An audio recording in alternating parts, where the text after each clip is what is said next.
You're listening to the Pace Radio Network here at paceradio.net. The views expressed by the individuals during this broadcast are their own opinions, and they may not be the same as those of their group or other organizations they may be involved with. All medical advice during our broadcast is not a medical opinion and should be checked with your medical physician.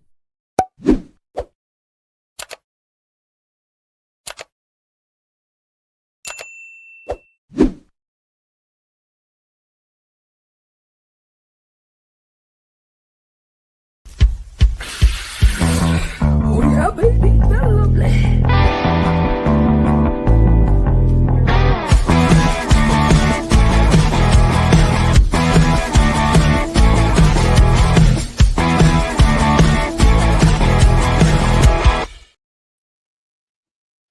Good morning. It's December the 22nd, and welcome to Psychedelics and Cannabis Educational News. We're live here at paceradio.net and 420pace.ca.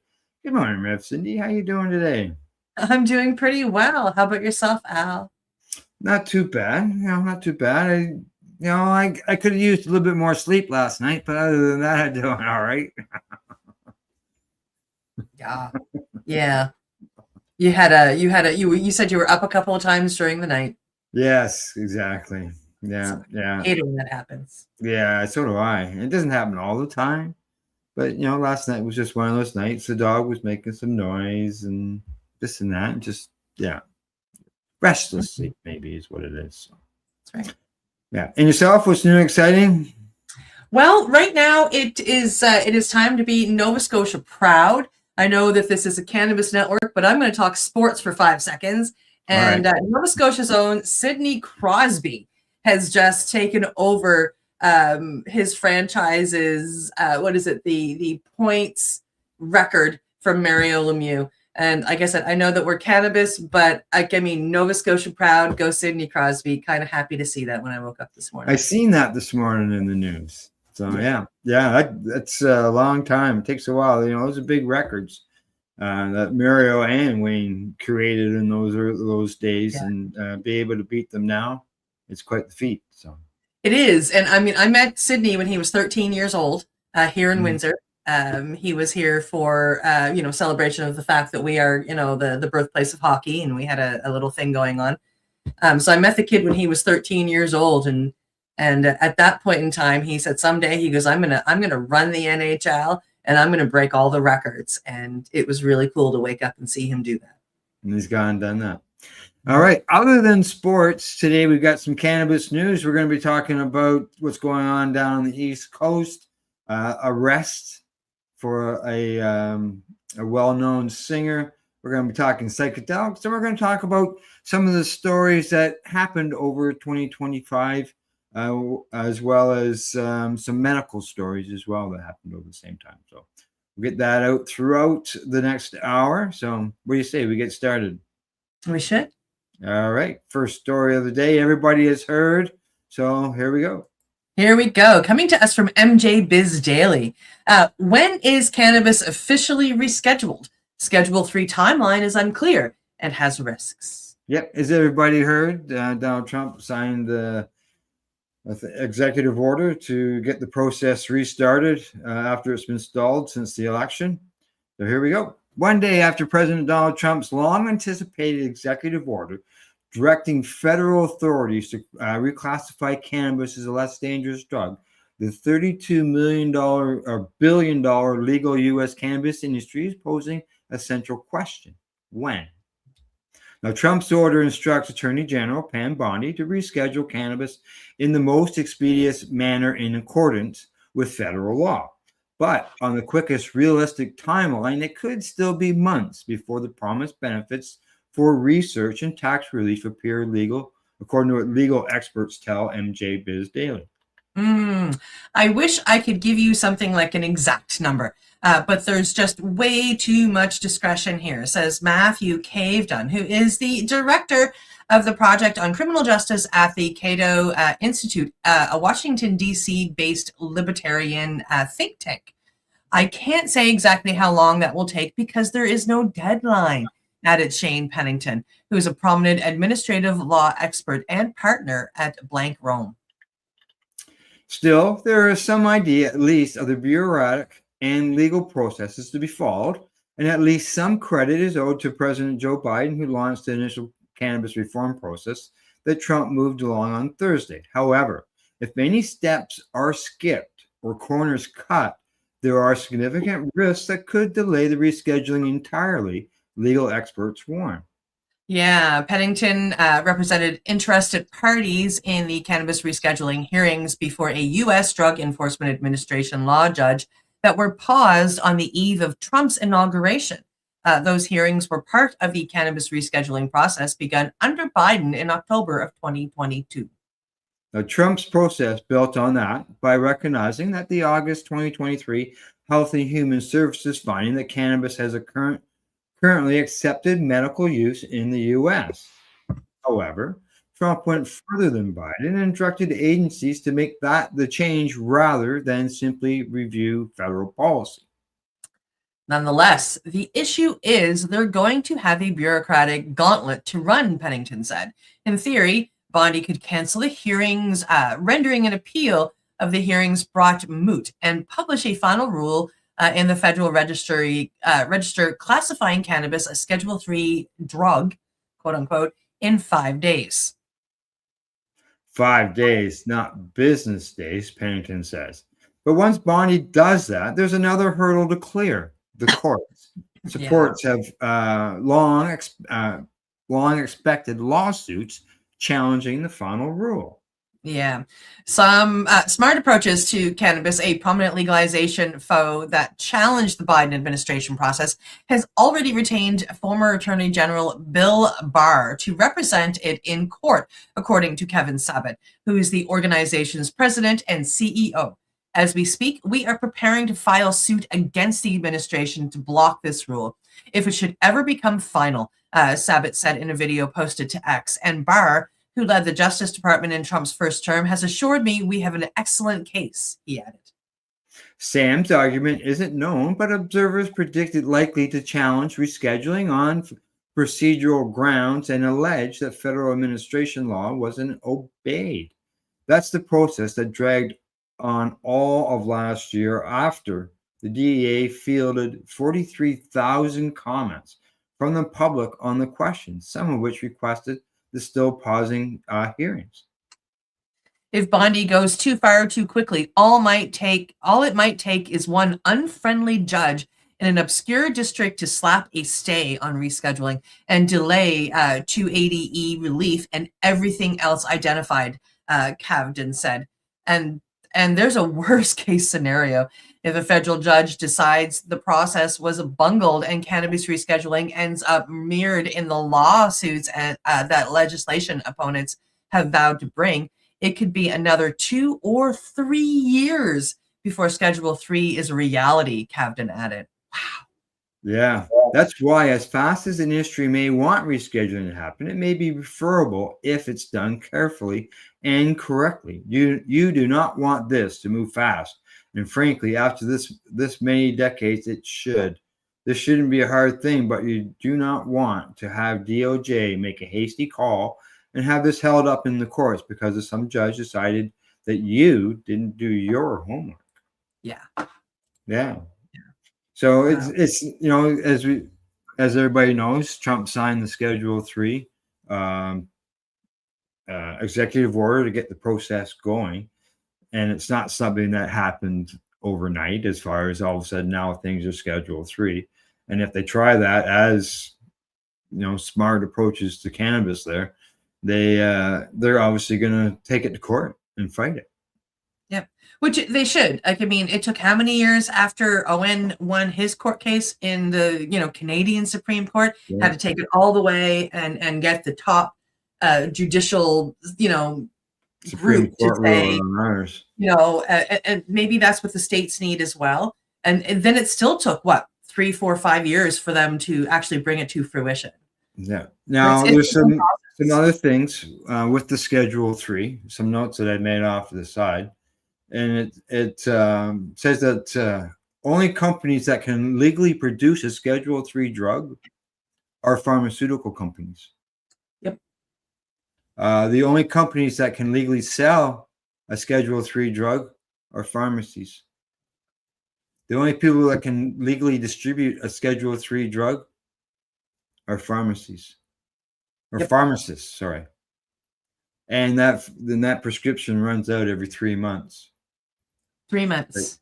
Every 3 Wow. months.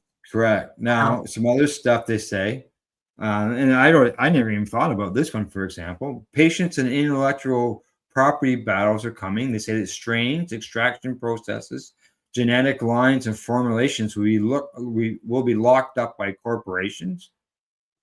They say that home grows could become criminal without the Schedule 1 status. What they're saying is that Schedule 3 controlled substances can't be grown at home. They have to be, they can't be done, they can't be done at the house. They say dispensaries could disappear or change completely. The Schedule 3 distribution requires pharmacies and pharmacists nationwide. That means many dispensaries may have to shut down or change because they're not allowed to sell Schedule 3 drugs. So so I don't know. We'll see what happens. It's going to cause, like the steps that the United States are about to go through are going to cause a lot of upheaval, a lot of arguments. But what I hope that most people can do is keep their eye on the prize and keep fighting and moving forward. And as much as upheaval as moving it to Schedule 3 may bring, it is a step forward. It is going from worse to not as bad, even though it's still bad.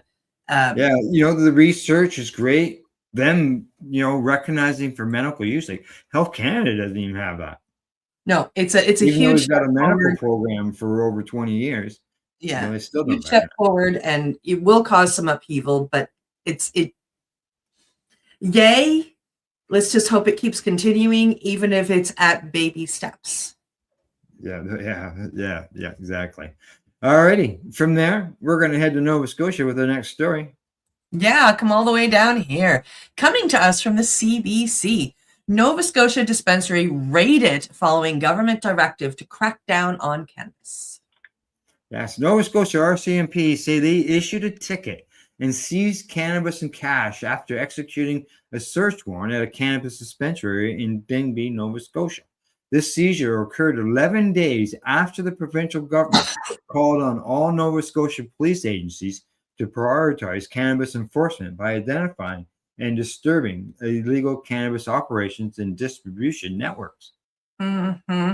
A lot of the RCMP has decided that they're just going to go on as they went before, but apparently those in Digby did not. Justice Minister Scott Armstrong had issued the directive and had written to 13 Mi'kmaq chiefs requesting their cooperation as police tackle the growing public safety problem of illegal, in this case, Indigenous cannabis sales. Police say officers seized various forms of cannabis and unstamped tobacco from an illegal Indigenous cannabis storefront on Highway 303 and detained one person who was later ticketed and released. An RCMP spokesperson declined to confirm the name or address of the outlet and did not immediately respond to a follow-up question about the amount of the ticket. The operator of the Facebook page for the Peace and Friendship Trading Post in Digby confirmed in a direct message that the store was raided by the RCMP on Monday and that the dispensary had reopened. There you go. It had reopened, yeah. So, with all of the Indigenous dispensaries that we have here in Nova Scotia, this is the first raid. This was not a prominent in-your-face one, such as we have in the Millbrook area, that all have neon flashing lights and everything. But it's still very sad to see that it's actually starting to happen here. But I'm looking forward to when it gets to the courts. It's going to be another one of those ones that I feel is going to go all the way to the Supreme Court of Canada after it hits the Supreme Court of Nova Scotia. And I hope that we can set a precedent here so the Indigenous dispensaries can do their thing. Yeah, because I'm not aware of any Indigenous parties that have have taken it to the Supreme Court. No, we've got one here in Nova Scotia, because we had a number open up off the reserve areas. I think there's 5 of them now in the Halifax, like in the main city area, in the Halifax area, and the first one was raided a year and a half ago, 2 years ago, maybe. And the only thing we have seen in court, and I think you and I reported on it, was when the chief went to say, like, listen, like, you know, like most of my employees are Indigenous and you're taking away their treaty rights by saying they can't hunt, they can't have a gun, they can't do, and they won that back. And that's all that's been done so far that we've heard, even with a number of people that got caught for, driving under the influence of cannabis. A number of medical patients have been caught for that here. In Nova Scotia, and I haven't seen any of those in the courts either. And I'm really excited for these things to get to the courts and for those laws to finally, evolve. Yeah, exactly. Okay, on to the next story. Yeah, coming to us from International Cannabis Business Conference, the top international cannabis stories of 2025. Okay, Czechia approves adult use cannabis legalization. One of the most noteworthy and inspiring news items of 2025 was Czechia's approval of a national adult use cannabis legalization measure. The legalization measure was the direct result of years of tireless work by cannabis advocates inside the European nation. The country's legalization model will involve permitting adults to cultivate up to 3 plants in their private residences and possess up to 100 grams of cannabis. And the legal Czech possession limit is the largest limit among legalized European countries. Chesnia. Yeah. Slovenia approves historic medical cannabis measure. It was a very big year for cannabis in Slovenia. This summer, nearly 3 months after Slovenia's parliament introduced a medical cannabis policy modernization measure, the European nation's National Assembly voted to officially approve the legislation. Yay! Many components of the successful measure in Slovenia are the most progressive medical cannabis provisions to ever be approved in Europe. Following the passage of the medical cannabis measure, lawmakers in Slovenia also introduced a bill that would legalize cannabis for adult use. Next one was the executive order in the United States. This is at the federal level. The United States cannabis policy has largely been frozen in time for many decades. Cannabis has been listed as a Schedule I substance since the early 70s, despite many states having since legalized it for adult and or medical use. Just last week, United States President Donald Trump signed a historic executive order calling for cannabis to be rescheduled in an expedited fashion to Schedule III, and the executive order puts into motion the most significant policy change at the federal level in the U.S. since the enactment of prohibition, and will help provide the emerging cannabis industry with much-needed tax relief, as well as boost cannabis research efforts by removing various hurdles. So on to Germany. Germany's industry continued to expand. This is so exciting because I'm planning a trip to Germany in 2020. All right. Yeah. As the largest legal market in Europe, Germany's industry experienced considerable expansion in 2025. Further expansion is warranted, to be sure, but there was still a lot to celebrate in Germany this year. In the first 3 quarters of 2025, Germany's industry imported over 142 tons of medical cannabis products. By comparison, roughly 40.4 tons were imported in the first 3 quarters of 2024, marking an increase of over 350%. Holy cannoli. According to the Federal Association of Cannabis Cultivation Associations, BCAV's end-of-year data, 368 cultivation associations applications have now been approved. Cannabis opponents inside and outside of Germany's government worked hard in 2025 to hinder the industry's progress, and those efforts will undoubtedly continue into next year. However, cannabis advocates and industry members will never give up on the fight to keep Germany on the right side of history when it comes to cannabis policy, and their continued activism is inspiring. Yes. Now, Switzerland trends towards adult use legalization was the top story. Switzerland's National Council Social Security and Public Health Committee gave preliminary approval to an adult use cannabis legalization plan by a 14-9 vote in February 2025. Later in the year, the government opened a 3-month public consultation period for a draft of the Swiss CanPG measure. The proposal calls for allowing adult residents to cultivate up to 3 cannabis plants in their private residences, setting a private adult possession limit of 75 grams and allowing residents to join member-based cultivation associations, among other things. Yeah, so very cool. Pro-cannabis lawmaker elected prime minister in Thailand. Yay! Thailand approved a major policy change in 2022 that removed cannabis from the nation's narcotics list. Removed. The policy modernization move ushered in a new era for Thailand's cannabis industry, making the country in Southeast Asia one of the most popular markets on the planet almost overnight. The measure was largely championed by the then Minister of Public Health, Antuin Charnvical. Thailand has experienced a metaphorical roller coaster ride when it comes to cannabis policy and regulation. Fortunately, Antuin was elected Thailand's prime minister this past year, and that will hopefully help bring stability to the nation's emerging cannabis industry.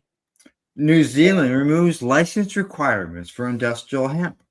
Yet New Zealand is home to an emerging industrial hemp industry, and thanks to a change by the nation's government in 2025, New Zealand's industrial hemp sector should experience increased growth in size and scope.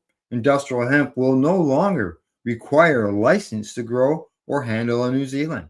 The nation's cabinet approved a package of changes to scrap the current licensing regime for industrial hemp and replace it with more practical, proportionate regulatory approach according to the federal government. Colombia approves use of medical cannabis flower. Woohoo, go Colombia. Government officials in Colombia approved the use of medical cannabis flower in 2025. The Colombian government issued Decree 1138 of 2025, which changed the rules on cannabis use, authorizing for the first time the use of the plant's flower for medical purposes in the South American nation. Uruguay considers expanding legal sales to non-residents. Uruguay's executive director of the Institute of the Regulation and Control of Cannabis, Martin Rodriguez, confirmed in 2025 that lawmakers in the South American nation were considering expanding legal adult use cannabis sales to tourists and other non-residents. Uruguay became the first country to ever adopt the national recreational cannabis legalization measure in 2013, but has limited legal sales to residents only. Hopefully that changes soon after the new year. Yeah, because I'd love to go to Uruguay. Cannabis research efforts get a boost in Brazil. When it comes to cannabis research, Brazil has emerged in recent years as a major international research hub.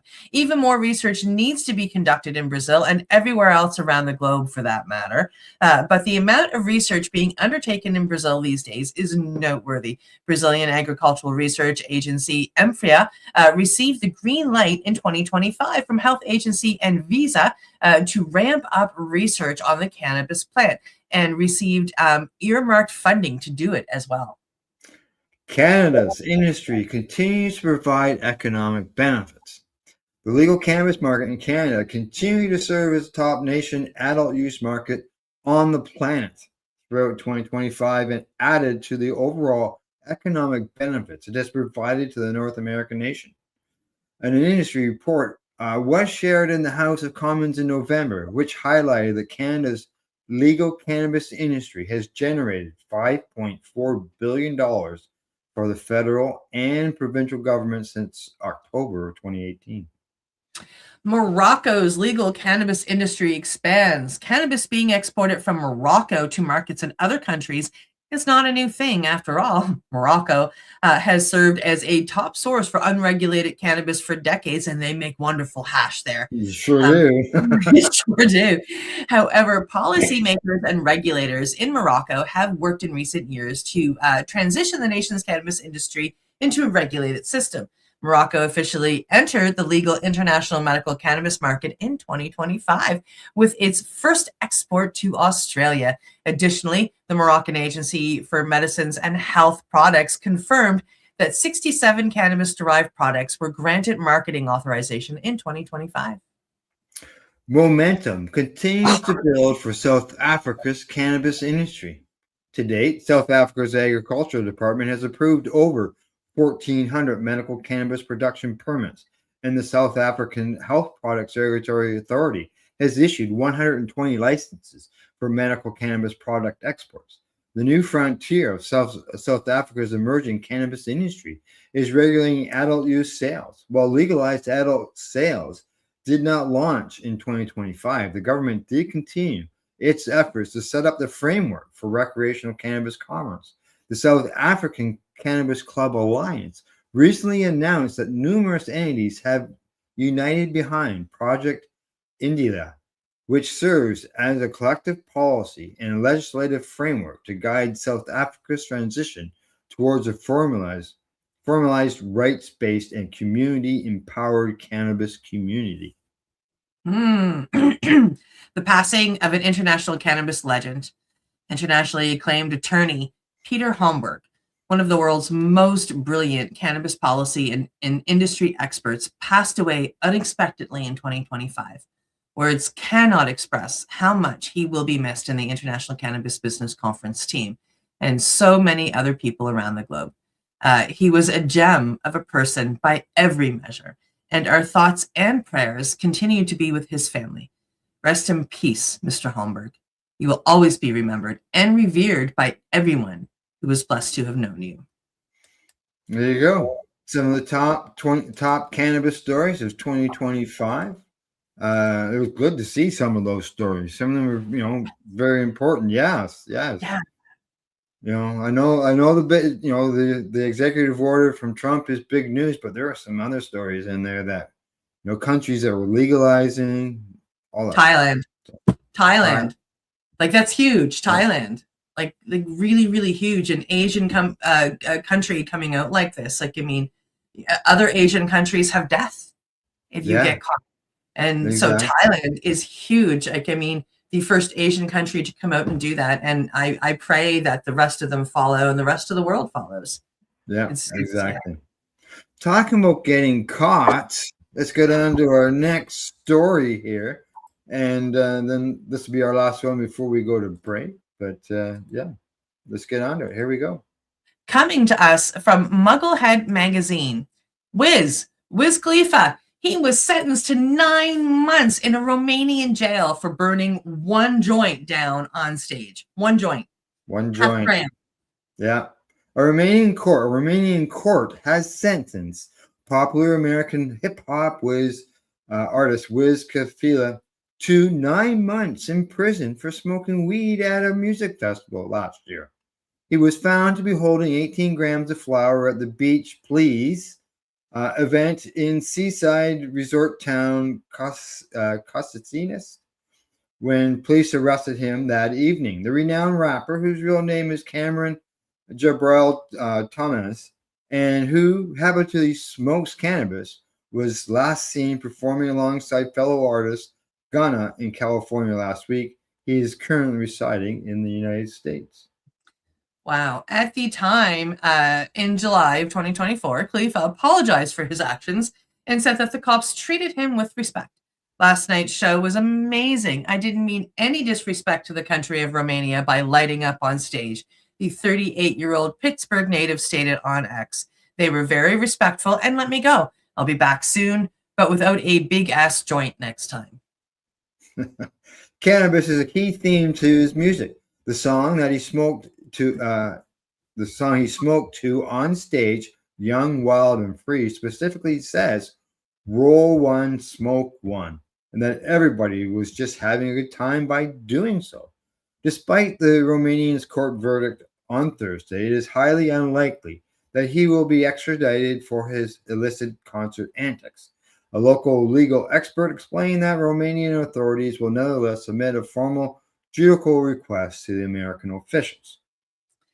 Given the defendant's wealth and connections, Romania's lack of real negotiating power on extradition, and the legal and political status of cannabis in the U.S., it is highly unlikely that Wiz will be sent to serve a prison sentence, over there in Romania, said Romanian criminologist Vlad Saha.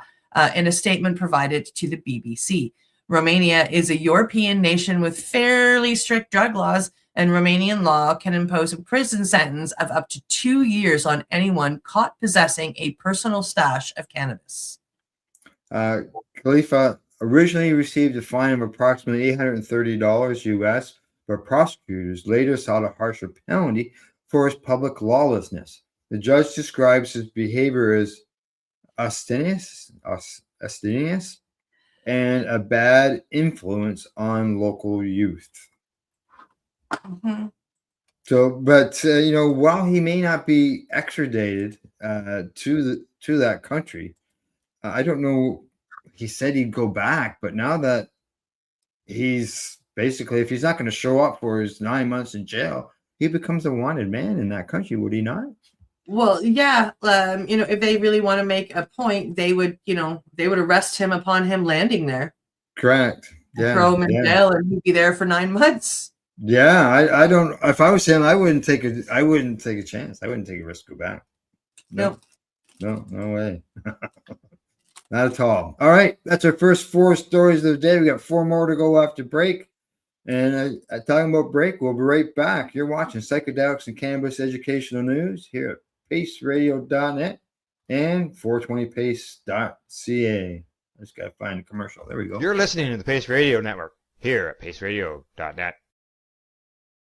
Campbellford Lifestyle Shop. Open Monday to Friday from 10 till 7 p.m. or by chance. Check out our flags, our t-shirts, plus our hats, and look of that supply of rolling papers, plus much more. We've got bongs and your favorite herbal vaporizers. Look at all the incense we have, as well as for those who collect knives, check out these knives in our collection. And while you're here, stop in to see Shay at the piercing room, where you can get poked by Shay. Daily deals, check them out. Campbellford Lifestyle Shop, 17 Bridge Street West, Campbellford, Ontario. What do you find at paceradio.net? People advocating cannabis education.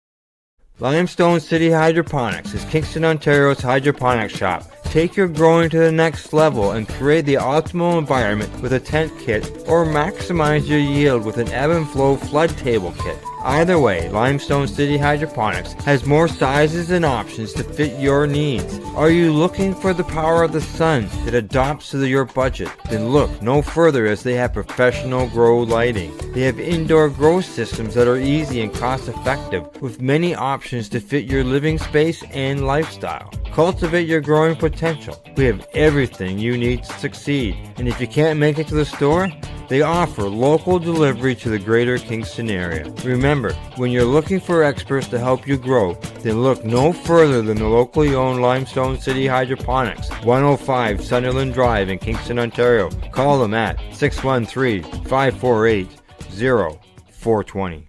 Rerolled Saturdays. Check it out. Nothing but non-stop cannabis and psychedelic programming. Find it at 420pace.ca. You're listening to the Pace Radio Network here at paceradio.net. And you're with Psychedelics Cannabis Educational News, and we're going to get started off with a story on psychedelics. It's just a short story. Coming to us from Gene Online. Researchers analyzed psilocybin-assisted therapy's role in recovering dissociated traumatic memories. Researchers have critically examined the recovery of dissociated traumatic memories during a psilocybin-assisted therapy in a commentary published in the Journal of Eating Disorders. The study, led by Campbellford and colleagues, addresses a controversial topic with psychology and therapeutic practices. The analysis focuses on the potential implications of psilocybin treatment for individuals with disassociated memories linked to trauma, raising questions about its therapeutic applications and risks. Go ahead. The commentary evaluates findings from a recent study that explored the use of psilocybin, a naturally occurring psychedelic compound, in therapeutic settings. The researchers scrutinize how psilocybin may influence memory recall, particularly regarding repressed or dissociated traumatic memories. They highlight both the potential benefits and challenges associated with this approach, emphasizing the need for further research to better understand its effects. The discussion contributes to ongoing debates surrounding the integration of psychedelics into mental health treatments. I think the point with that is talk therapy is very, very important. They use one word in there that's very, very, it's massive. It's integration. And yes, the psychedelic therapy helps people in some cases to remember, and in some cases to just have a body remembering of the trauma in order to release it and to heal it.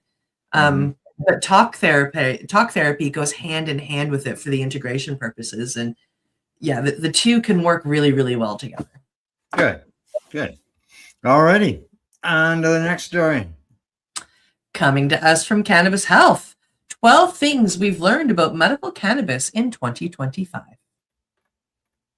As we look back on 2025, it's been another year of deepening understanding about how medical cannabis is being used in the UK. Research from Curaleaf Clinic's UK Medical Cannabis Registry, the largest of its kind, alongside other studies, has offered valuable insight into patient experience across a wide range of conditions. Our work is guided by a simple principle: improving patient care. By analyzing patterns in symptoms, tolerable, and treatment approaches, we aim to generate insights that support clinicians and help patients make informed decisions.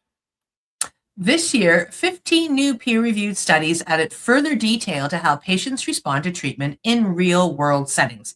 And here are some of the key things we've learned. One of the most significant developments this year has been the publication of longer follow-up studies.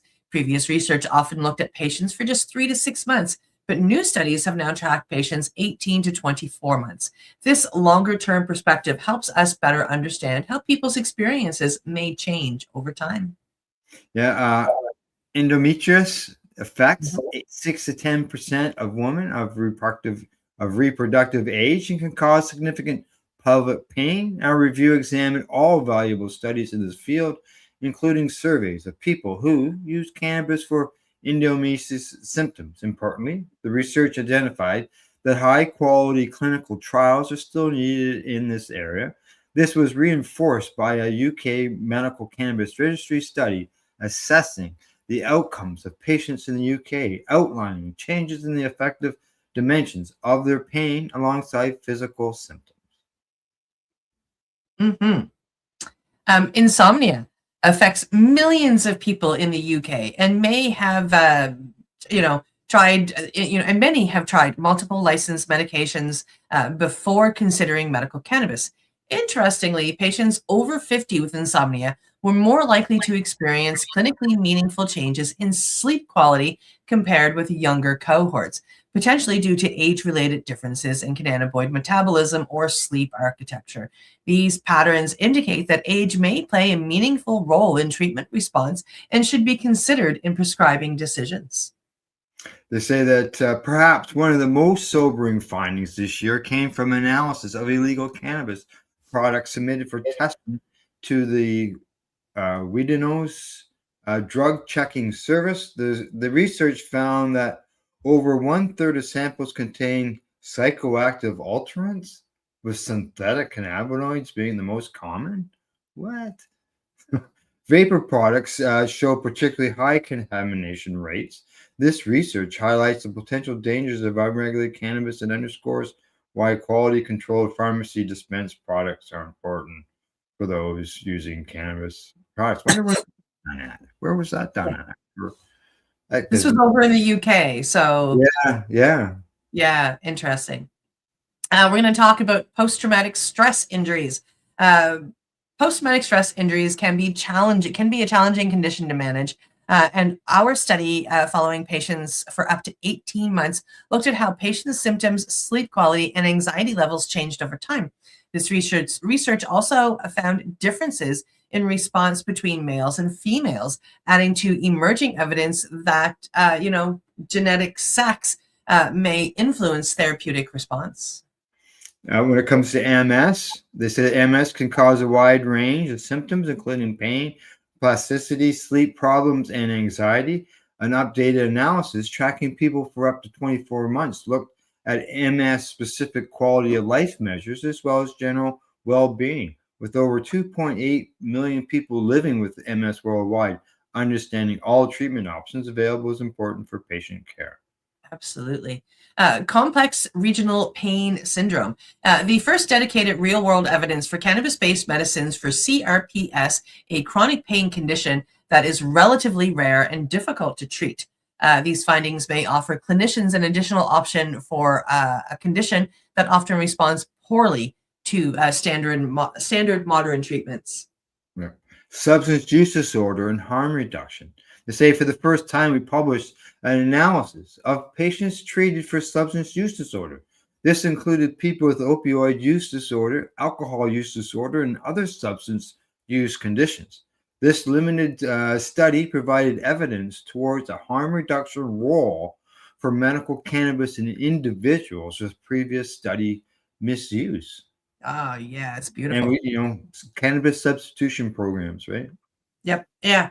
They're all over the place, and they have different names, so they're all amazing. Every single one of them. Epilepsy. About 1/3 of people with epilepsy don't achieve adequate seizure control with licensed modern anti-seizure medications. Patients aged 55 and over were more than 8 times more likely to achieve meaningful changes in epilepsy-specific quality of life, suggesting that older adults with treatment-resistant epilepsy may respond differently to younger adults, potentially reflecting different responses according to the cause of epilepsy. Hypermobility-associated chronic pain is gaining attention. They say in 2025 saw the examination of cannabis-based medicinal products in patients with hypermobility spectrum disorder and hypermobility Ehlers-Danlos syndrome. These connective tissue conditions can cause chronic pain that's often difficult to manage with conventional treatments. The research tracked patients for up to 18 months, showing sustained changes in pain levels and health-related quality of life. Cancer pain remains an important area of focus. With everything else, cancer was the one that really brought our attention, and it got the first medical approval here in Canada, anyway. And I think it's amazing that it goes so much further. But yeah, cancer remains an important area of focus. New research has examined how patients with cancer-related pain reported their experiences when prescribed cannabis-based medicinal products. Cancer pain can be complex and often requires multiple approaches to management. This study looked at pain intensity, sleep quality, and overall quality of life. Misinformation online is a growing concern, they say. A systematic review examining medical cannabis content on YouTube has highlighted concerns about the quality of information available online. The research found that while YouTube is a major source of health information for many people, the platform's algorithms may prioritize engagement over accuracy. This study emphasizes the importance of seeking information from reliable, evidence-based sources and discussing treatment options with qualified healthcare professionals. And looking ahead to 2026 and beyond, these studies provide valuable insight into medical cannabis use in the UK. Real-world evidence from registries like the UK Medical Cannabis Registry helps bridge the current evidence gap by showing how cannabis is used in routine clinical practice and what patients experience. However, randomized controlled trials remain essential to improve access beyond private clinics. There are encouraging signs of international progress in 2025.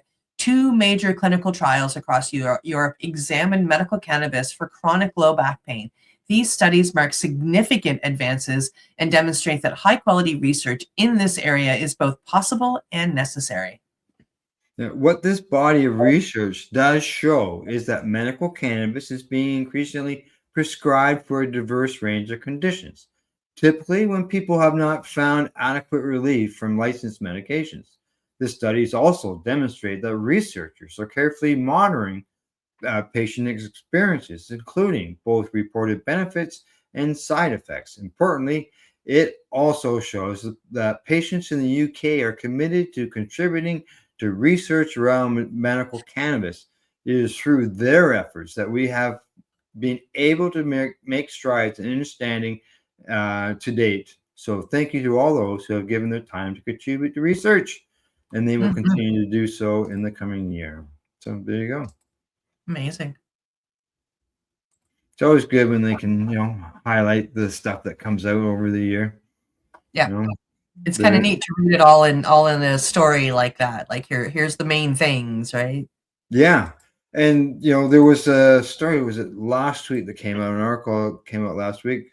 Like basically annually 4,000 research articles or papers are done every year on cannabis. So but need more research, right? So all right, on to our next story. Here we go. Coming to us from cannabis.net.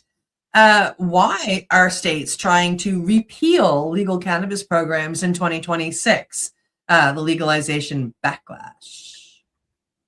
Just when you thought cannabis legalization train was unstoppable, reality is about to slap you in the face. According to a recent Vice article, several states are considering repealing their illegal cannabis markets in 2026. That's right. Not just pausing expansion, not just adding more regulations, but actually rolling back legalization entirely and returning to prohibition.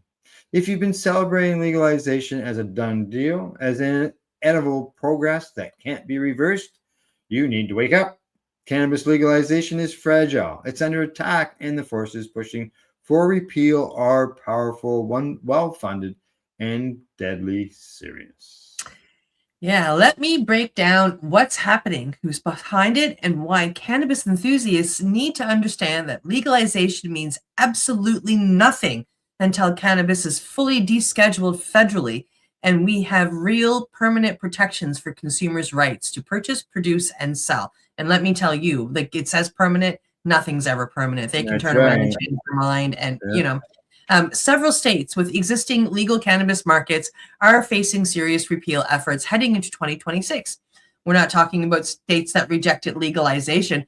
We're talking about states that legalized, implemented markets, generated tax revenue, and are now being pressured to undo it all. The pushback is coming from multiple directions. Conservative political groups, organizations that never accepted legalization in the first place, are using every tool in their disposal to reverse it. They're funding ballot initiatives, lobbying state legislators, and running fear-based campaigns about the dangers of legal cannabis. Some law enforcement organizations, despite data showing that legalization doesn't increase crime and actually frees up resources for serious offenses, some law enforcement groups continue pushing prohibition narratives. Why? Follow the money. Drug war funding, asset forfeiture, and institutional inertia. Concerned parent groups, often funded by pharmaceutical companies and other interests with skin in the game. These groups push narratives about protecting children while ignoring that legal regulated markets are far better at preventing youth access than black markets. Yeah. Some medical professionals, usually citing cherry-picked or misinterpreted data about cannabis harms, conveniently ignoring the far greater harms of alcohol or pharmaceutical alternatives. The arguments they're using are familiar. Cannabis is too potent now. It's causing mental health crisis. It's leading to impaired driving. It's harming children. The markets are out of control, etc. And never mind that the data doesn't support most, if not all, of these claims. Never mind that prohibition demonstrably failed for decades. The repeal movement isn't about facts, it's about power and money. So let's talk about who's actually benefits from cannabis prohibition and why they're fighting so hard to restore it.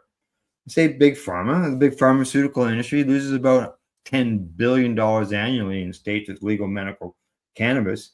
Every person who chooses cannabis for pain relief, anxiety, insomnia, and other conditions is a person not buying their pills.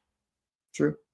Pharmaceutical companies have a direct financial interest in keeping cannabis illegal or so heavily restricted that they control the market. They don't fund repeal campaigns directly. That would be too obvious. Instead, they funnel money through concerned citizen groups, medical associations, and advocacy organizations that do their dirty work while maintaining plausible deniability. Yeah. Yeah. Well, you and I can both attest to that. I mean, my medical bill would be about $6,000 a month if it wasn't for cannabis. And I barely spend, like a fraction of that through VAC. So, yeah, no opiates in this guy's system. That's right. Private prison industry. Legal cannabis means fewer arrests, fewer prisoners, and less profit for private prison companies. The prison industry has lobbied against cannabis reform for decades and continues to fund opposition efforts through PACs and political donations. The alcohol industry, they say, while some alcohol companies have started investing in cannabis, many still view it as a direct competitor. When people choose cannabis over alcohol, which they increasingly do, alcohol sales drop. The industry has vested interest in limiting cannabis access. I know we've just done a report here in Canada on how alcohol consumption has dropped because of cannabis. Yeah. And that's why a lot of alcohol companies and cigarette companies are trying to get into the cannabis industry because they understand they're about to lose their shirts. Yeah. Right. So, yeah. Some law enforcement agencies, not all law enforcement opposes legalization. Many departments support it or are neutral. But some agencies benefit from prohibition through federal drug war funding, asset forfeiture programs, and institutional structures built around the drug war. Ending prohibition threatens their budgets and justifications for certain programs. Pharmaceutical-funded medical organizations. Many medical groups that oppose cannabis legalization receive significant funding from pharmaceutical companies. Their medical concerns often align suspiciously well with their funders' financial interests. Right? Conservative political organizations, some genuinely ideological, others funded by the interests listed above. They provide the political muscle and grassroots organizing to turn corporate interest into repeal movements. Yeah, no, what repeal would actually mean. And if states successfully repeal their legal cannabis markets, here's what happens. Thousands of jobs are lost. Legal cannabis industries employ tens of thousands of people in each state. Bud tenders, growers, processors, delivery drivers, compliance officers, testing lab workers, and countless auxiliary businesses. Repeal means that all those cannabis jobs disappear overnight. Yeah, tax revenue evaporates. States have become dependent on cannabis tax revenue, generating hundreds of millions of dollars annually. That money funds schools, drug treatment programs, funds law enforcement, and infrastructure. Repeal means those revenue streams disappear, forcing budget cuts or tax increases elsewhere. The black market returns. It says, does anyone actually believe that repealing legal markets will make cannabis go away? The demand doesn't disappear. It just moves back to the unregulated black markets where products aren't tested.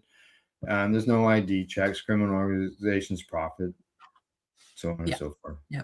Arrests resume, the most tragic consequence.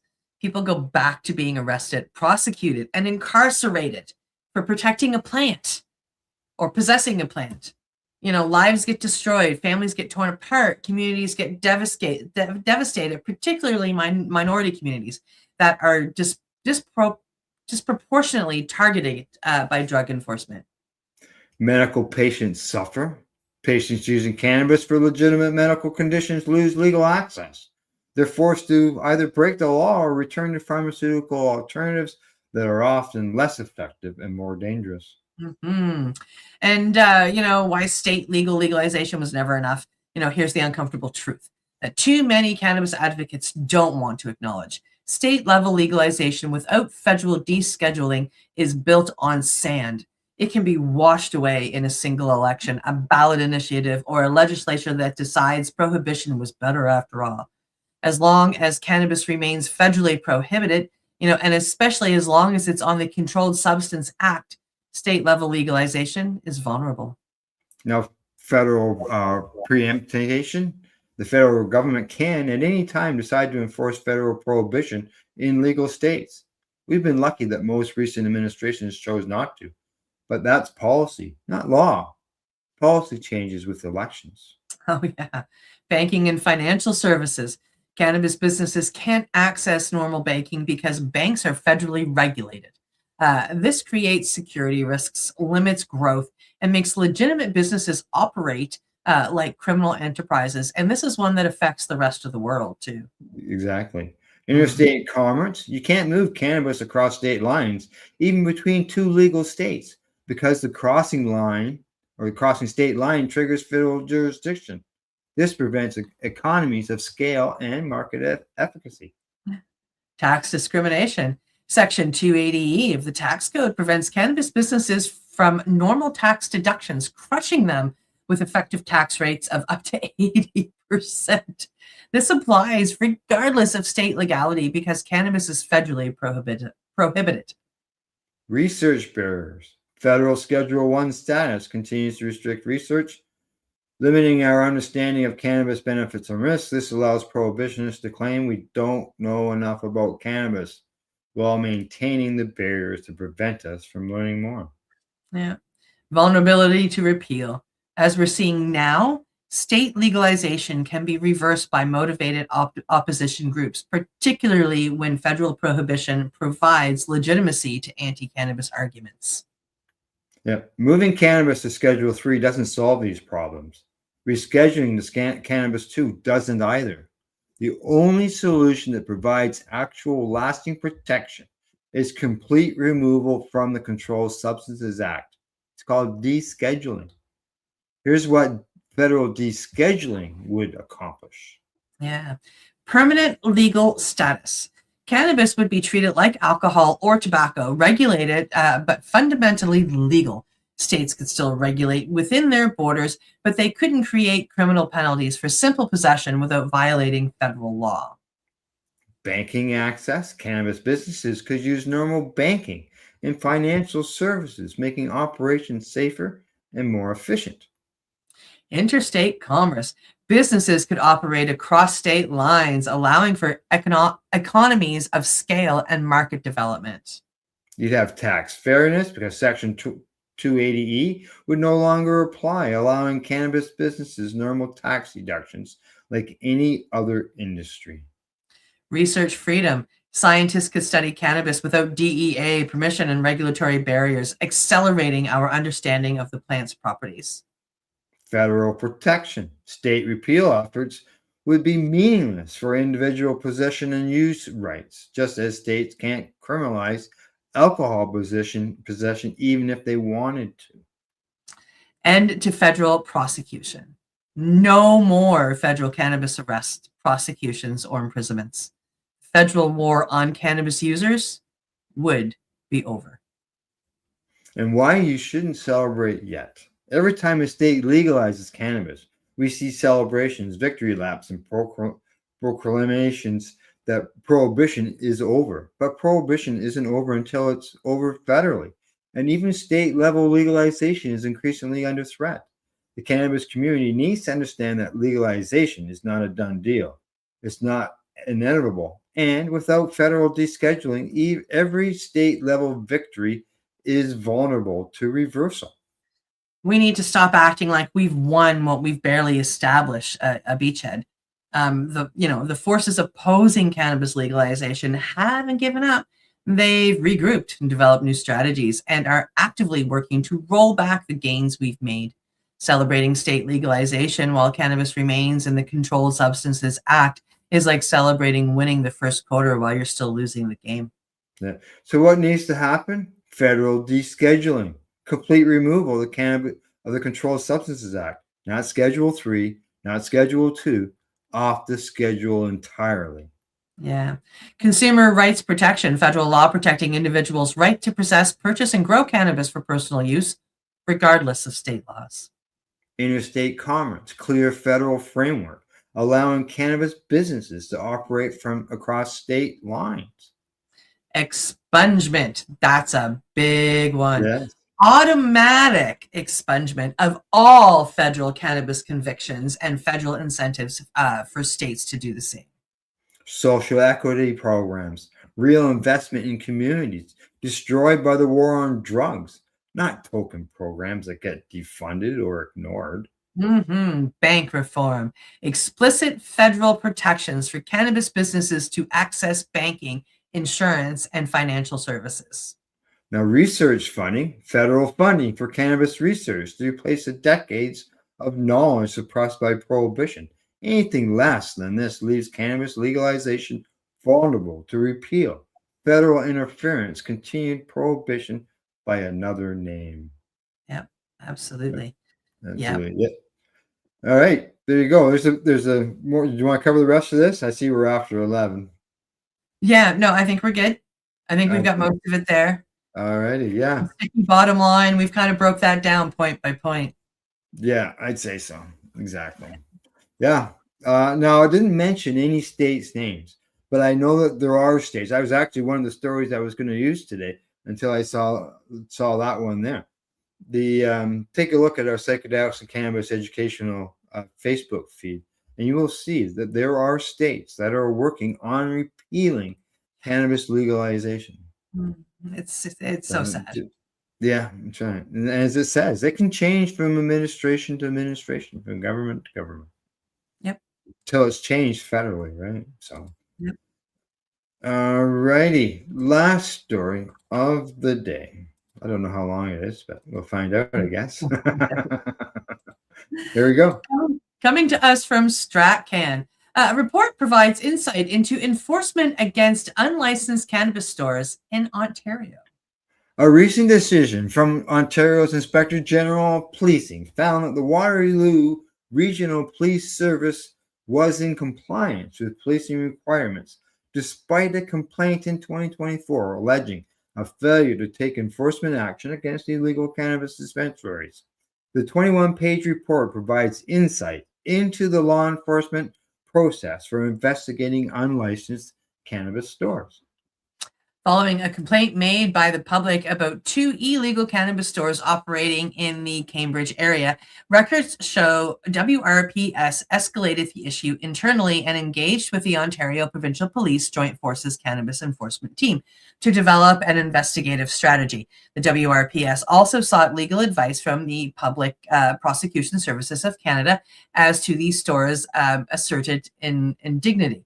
Following a complaint on April 15th in 2024, police began to investigate in June of 2024. The WRPS then informed the landlords and owners of their non-compliance with federal law. Police officers also visited both locations to caution employees that they could face arrest. In July of 2024, police officers conducted surveillance at both locations and formed grounds to believe that dispensaries continue to sell cannabis in contravention of the Cannabis Act. WRPS officers again visited the stores to inform the employees and sent a letter to each store asking them to cease operations. On August the 9th, 2024, about 3 months after the initial complaint, the WRPS received judicial authorization for a search warrant, executed on August the 14th of 2024. At locations on King Street East and Walnut Street in Cambridge. This led to the arrest of employees and the seizure of unregulated cannabis products and Canadian currency. A media report at the time identified the location on Walnut Street as Grand River Medicinal.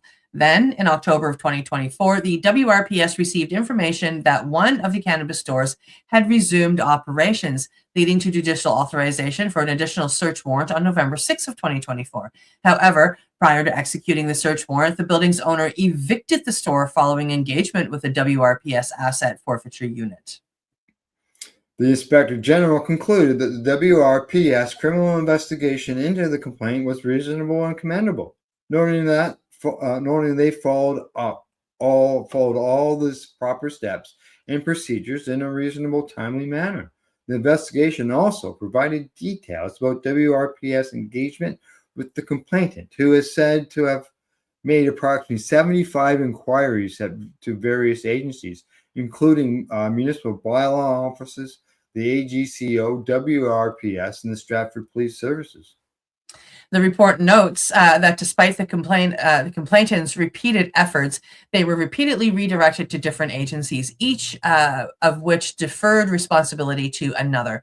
While WRPS was said to have referenced priorities like the fentanyl crisis, SPS referenced legal complexities involving cannabis stores claiming Indigenous status, saying that enforcement would only follow direction from the federal government.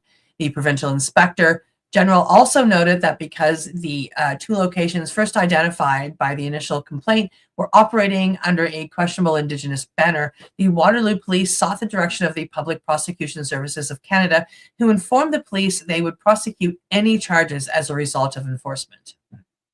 PPSC was also reported to have informed WRPS that concerns about claims to Indigenous status should not drive enforcement decisions, and that the federal agency would prosecute such cases if they brought to trial.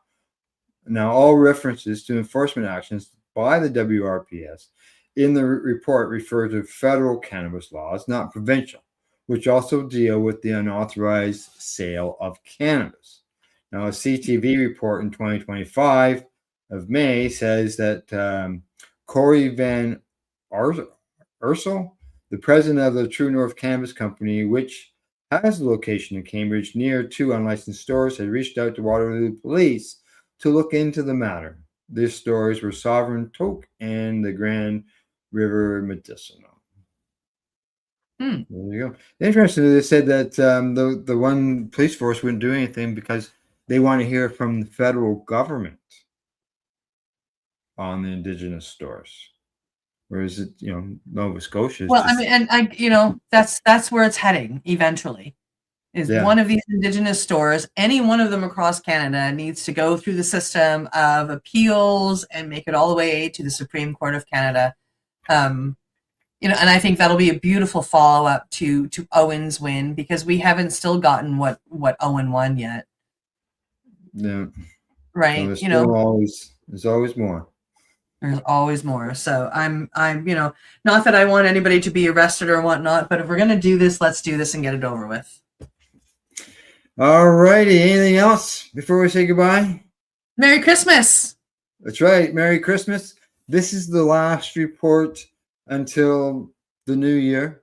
Unless something major comes up, and then Cindy and I will get together and say, hey, let's report on this. Right? Other than that, we won't see us the next year. But thanks for tuning in for 2025. We look forward to seeing you in 2026. Geez, 2026. That used to seem like so long coming, like when I was young. And I'm still looking forward to the party of 1999, right? Yeah, exactly.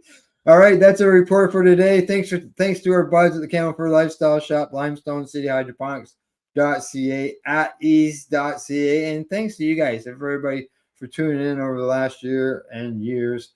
And as I always say, don't forget to educate, medicate, and do not incarcerate.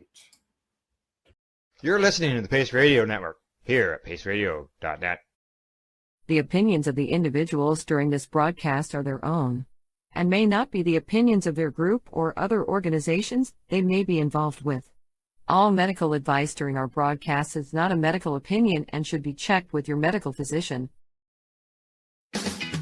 Enjoy the buzz of legalization with Campbellford Lifestyle Shop. From lights to plant nutrients, books, consumption accessories, and more, we've got all your basics to grow or consume cannabis. Visit our info center or take a look at our piercing services and body jewelry, now available in-store through Campbellford Lifestyle Shop, 17 Bridge Street West, Campbellford. Limestone City Hydroponics is Kingston, Ontario's hydroponics shop. Take your growing to the next level and create the optimal environment with a tent kit, or maximize your yield with an ebb and flow flood table kit. Either way, Limestone City Hydroponics has more sizes and options to fit your needs. Are you looking for the power of the sun that adapts to your budget? Then look no further, as they have professional grow lighting. They have indoor grow systems that are easy and cost effective, with many options to fit your living space and lifestyle. Cultivate your growing potential. We have everything you need to succeed. And if you can't make it to the store, they offer local delivery to the greater Kingston area. Remember, when you're looking for experts to help you grow, then look no further than the locally owned Limestone City Hydroponics, 105 Sunderland Drive in Kingston, Ontario. Call them at 613-548-0420. We are people advocating cannabis education here at paceradio.net.